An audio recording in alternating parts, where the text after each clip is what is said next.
¿Puedes creer que no existen dos personas con el mismo ADN?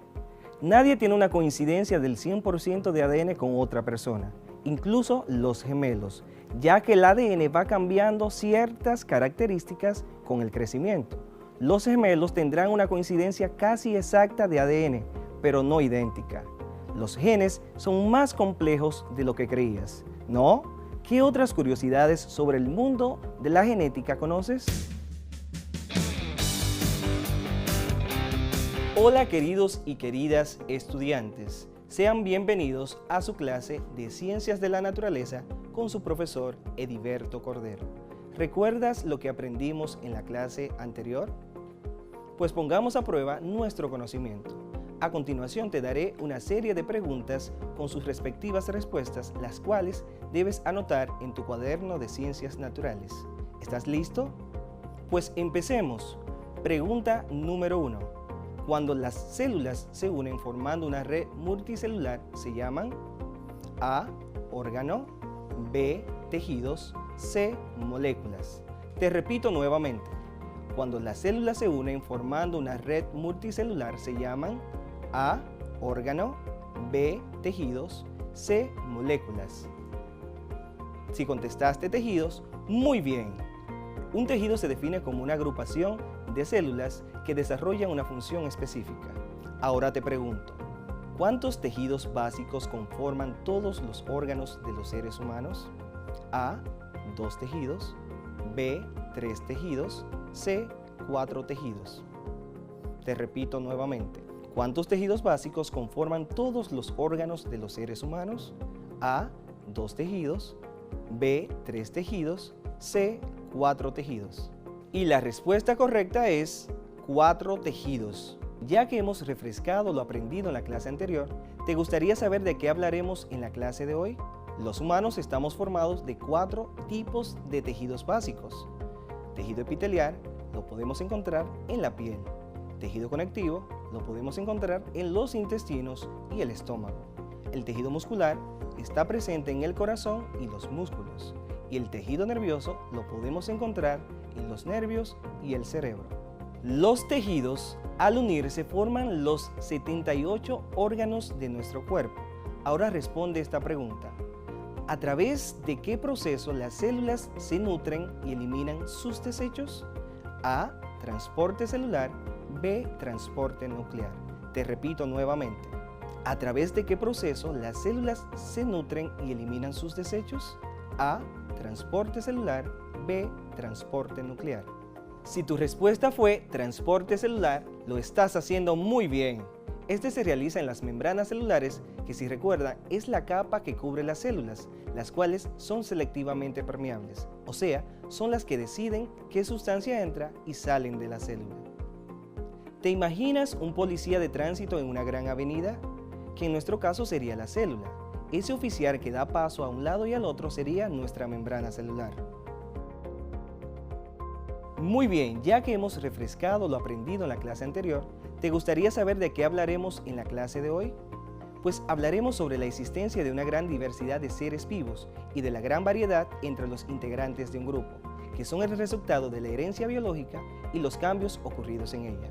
Es evidente que hay una gran semejanza entre los seres vivos que habitan en el planeta.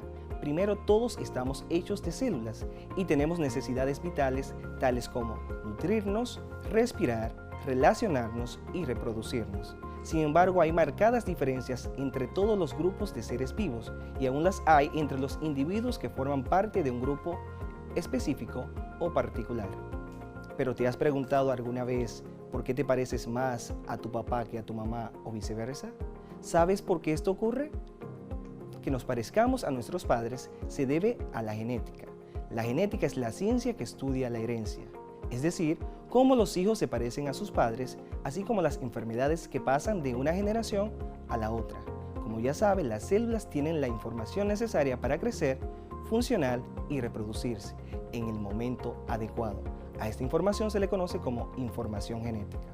La información genética se transmite a la descendencia gracias a los genes, que son la unidad de almacenamiento de esta información. Se localizan dentro de los cromosomas y ocupan posiciones concretas. El número de cromosomas es constante, dentro de una especie, pero diferente en otras.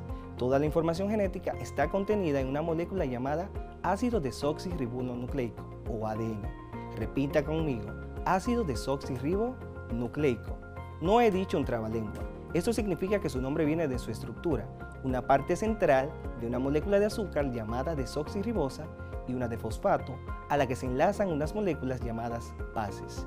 Se asemejan a una escalera de caracol y están hechas de 4 sustancias químicas: adenina, timina, guanina y citosina. Una sola molécula de ADN contiene aproximadamente 6.000 millones de estas, de adenina, timina, citosina y guanina. Para poder comprender mucho mejor esto, debemos decir que la adenina se une a la timina y la citosina se une a la guanina y en conjunto forman lo que es el ADN, que representa lo que es nuestro código genético o nuestro genoma humano. Si estiramos una molécula de ADN, esta puede medir hasta 6 pies. Podemos decir que el ADN es el mapa genético de la vida y el cuerpo al que este da vida es bastante complejo. Te cuento, nuestro cuerpo está formado por distintos sistemas: el respiratorio, el circulatorio, el neurológico y el digestivo. Entre otros, todos llevan a cabo distintas funciones que actúan de manera organizada para mantenernos con vida. A su vez, esos sistemas están formados por órganos y estos por distintos tipos de células. Cada célula tiene su función. Por ejemplo, la célula del corazón no realiza las mismas funciones que la del hígado.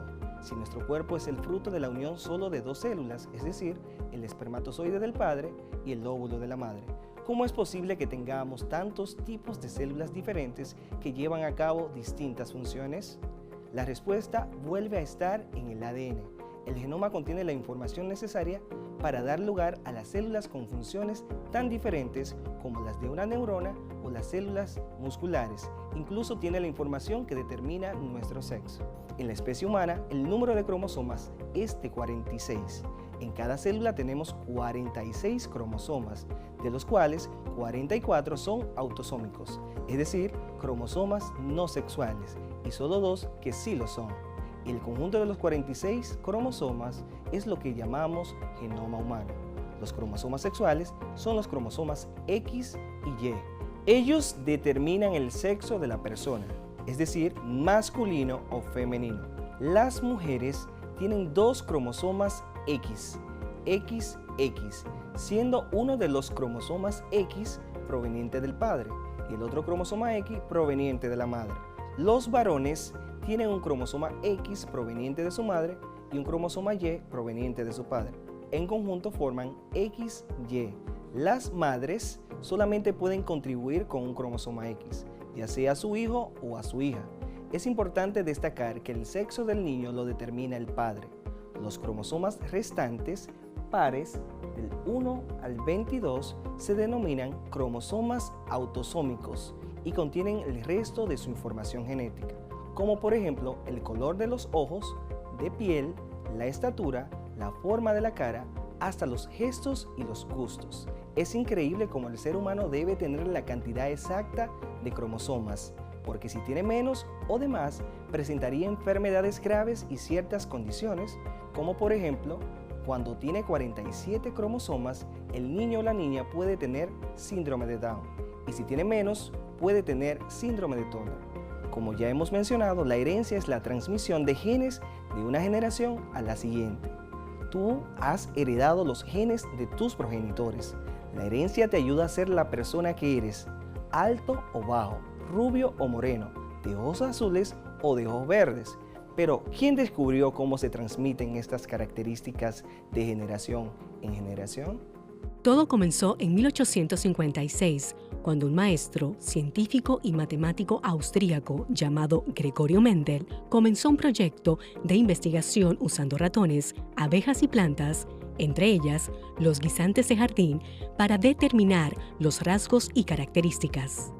Con sus investigaciones y experimentos, estableció las bases de la genética moderna. Las leyes de Mendel explican y predicen cómo va a ser un nuevo individuo partiendo de los rasgos de sus padres y abuelos. Sorprendentemente, encontró patrones muy similares de herencia para las 7 características que estudió. La primera ley o principio de la uniformidad de los híbridos establece que cuando se cruzan dos individuos de raza pura, es decir, homocigotos, sus primeros descendientes heterocigotos serán iguales entre ellos en sus características físicas y genéticas. Además, sobresaldrá el rasgo fenotípico o físico de uno de los progenitores dominantes. Por ejemplo, si dos padres son de piel oscura, sus descendientes tendrá la piel oscura, y si uno de los dos tiene un rasgo dominante como el color de los ojos, el pelo o rasgos de la cara que se imponen, el primer descendiente tendrá las mismas características. La segunda ley, o principio de la segregación, consiste en que del cruce de dos individuos de la primera generación de hijos tendrá lugar una segunda generación filial en la cual reaparecerá las características físicas y genéticas del individuo recesivo o no dominante en un 25%.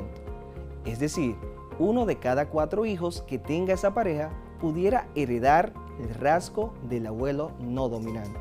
La tercera ley o principio de la transmisión independiente consiste en establecer que hay rasgos que se pueden heredar de una manera independiente, o sea, que después de una tercera generación, los hijos pueden tener características que no tienen nada que ver con su familia. Por ejemplo, una familia completa de cabello crespo podría tener un descendiente de cabello lacio o rizo. El ADN es tan maravilloso que se ve reflejado en algo que nos sirve como identificador único: las huellas dactilares. Nunca coinciden dos huellas, ni siquiera en los gemelos idénticos. Estas se desarrollan desde que estamos en el vientre de nuestra madre y tienen muchos fines, como proteger derechos de autor o en sistemas de seguridad de alta tecnología. Las huellas dactilares sirven para proteger contenido digital por el problema de la copia pirata. Son como marcas únicas en cada persona. Es como un comprobante perfecto de quién eres, ya que no existe nadie más que tenga las mismas huellas. Se utilizan para comprobar la identidad de las personas y además son importantes para el tacto. No podemos seguir hablando del ADN sin saber cómo llega la información genética a la célula para que éstas se multipliquen. Para entender esto mejor, el ADN, como hemos visto repetidamente, tiene la información y con esta se elaboran las proteínas. Pero él no puede interactuar directamente con las estructuras celulares para fabricarlas, y de ahí es donde participa el ARN, que es la sustancia que lo ayuda. Se puede decir que el ARN es el intermediario entre el ADN y las proteínas. Su tamaño permite pasar a través de diminutos poros del núcleo al citoplasma, donde se encuentran los ribosomas. Los ribosomas conforman el citoplasma y son los encargados de crear las proteínas. Deben leer el ARN, recogen aminoácidos y los enlazan entre sí para construir una cadena de acuerdo con el código de ARN. A medida que esta cadena va creciendo, se va doblando y se pliega, pegándose a sí misma y dando lugar a una proteína.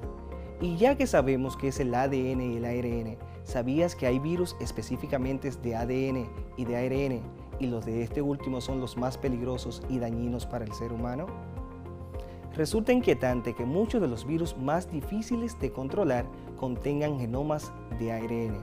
El virus de la gripe, el virus de inmunodeficiencia humana o VIH, el del ébola y todos los coronavirus causantes de síndromes respiratorios graves como el SARS, el MERS o el COVID-19, entre otros. Una diferencia importante entre el ADN y el ARN es que cuando una célula está defectuosa, el ADN la repara, pero el ARN, cuando la célula está igual de defectuosa, esta en vez de repararla, las multiplica, creando las enfermedades catastróficas como el cáncer y las enfermedades que ya hemos mencionado. Un ejemplo es que los coronavirus son zoonóticos, es decir, que afectan en la mayoría de los casos a animales. Pero desde el 1969 hasta la actualidad, los coronavirus han ido mutando hasta contagiar de manera directa a los humanos. Los coronavirus son virus de ARN que tienen forma esférica y unas proteínas en forma de punta, llamadas proteínas de espiga, que se proyectan desde su superficie, de las cuales deriva su nombre, por semejar una corona solar. El SARS-CoV-2 o COVID-19 está envuelto en una doble capa de grasa y constituido por 4 proteínas estructurales que son proteína en espiga, membrana, envoltura y nucleocápside. Gracias a sus características se pueden unir fácilmente con las células de los seres vivos, en especial los animales y los seres humanos, reproducirse y así producir la enfermedad. Entonces significa que los virus transmiten su información genética de generación en generación y que al igual que nosotros los humanos, tienen un genoma que los hace diferentes a los de otra especie. Esto posibilita que un virus de ARN pueda secuestrar la maquinaria molecular de una célula humana y obligarle a copiar y ejecutar sus instrucciones en vez de la propia célula. No solo eso, además de portar las instrucciones para funcionar y transmitirse, el genoma actúa como archivo histórico de la evolución. Esto quiere decir que los cambios, las mutaciones que permiten que los organismos cambien y se adapten a su ambiente. Espero que te haya gustado la clase en el día de hoy, ya que aprendimos por qué nos parecemos tanto a nuestros padres, además cómo se producen las enfermedades como el cáncer, además que tenemos huellas dactilares que son únicas y no se repiten. ¿Quién pudiera imaginar que cada célula de nuestro cuerpo funciona como una fotocopiadora? Es decir, que realiza copias exactas a la que le dio origen a través de la transmisión de información genética. Además que todos los seres vivos estamos compuestos de moléculas de ADN y ARN, las cuales son las responsables de reparar, transmitir o enviar el mensaje a las células para que éstas comiencen a reproducirse. Por último, conocimos que el virus del COVID-19 puede producir la enfermedad debido a que su estructura está compuesta de ARN. Entender estos conceptos nos ayudarán a tomar conciencia sobre la situación a la cual nos enfrentamos. El COVID-19 no es cualquier enfermedad. Es un problema muy serio que no solo ha modificado nuestra manera de vivir, sino que también le ha costado la vida a más de 1.200.000 personas en el mundo. Y a pesar de las medidas tomadas, podemos notar que el número de casos no ha cesado, ya que este virus tiene la capacidad de modificar su propio ARN y se torna cada día más agresivo. Por eso es de vital importancia que se cumpla el protocolo de distanciamiento social, usar mascarilla siempre y lavarnos nuestras manos con agua y jabón cada vez que sea posible. Si el virus no entra a tu cuerpo, no se produce la enfermedad, no se transmite y podremos poco a poco eliminarlo por completo. Y así volveremos a reencontrarnos nuevamente a vivir una vida plena sin limitaciones. Te invito a seguir investigando sobre el COVID-19 en los textos anexos en tu cuadernillo de trabajo. Luego completa las preguntas y compártelas con tu profesor de Ciencias Naturales de tu escuela. Hoy aprendimos Ciencias de la Naturaleza con el profesor Ediberto Cordero desde casa. Hasta luego.